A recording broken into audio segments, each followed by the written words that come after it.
As a believer, you're supposed to speak the unbelievable, because you serve a God that could back it up. So when a situation comes, the challenge is that belief. The God you serve is represented by how you stand in that challenge. Yeah. Using one's talents to serve God and minister, I have found no greater privilege. There are no more distinguished titles than those called the God who in his wisdom is infinite. But along with this honor and nobility, there isn't a greater responsibility. And when I saw Prophet Elvis's letter to the churches, I too had to assess my own stance regarding ministry. Who do we serve?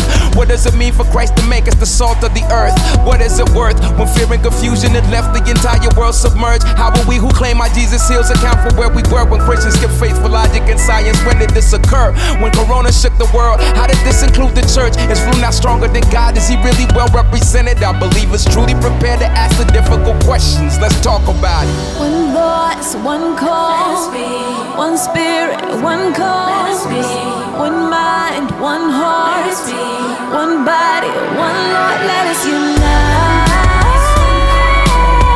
One spirit, one as the body of Christ. This is my message to you. Church leaders, can you validate all your choices? How they co-find us scattered and nearly voiceless? The bickering, pettiness, I mean, are we done yet? Didn't Jesus say the world would know him through our oneness? Same Christ descended on high and gave gifts to men, yet the very leaders who should celebrate them belittle them. Ungodly counsel, pagan advisors exalting worldly opinions over the ones that should side with, offering government service and hopes to share from their purses. We cannot seek men's approval and still meet our godly purpose. You either walk the world or God's path. Woman to God, be God's woman. Man to God, be God's man. We're at a time when we must define what a B.I. stand. When God elevates you, the world will hate you with all it can. The church is under attack, the last day is at hand. Acknowledge it or not, the lines in the sand, and we can't just walk around it. One voice, one call, one spirit, one cause, one mind, one heart, one body, one Lord, let us unite.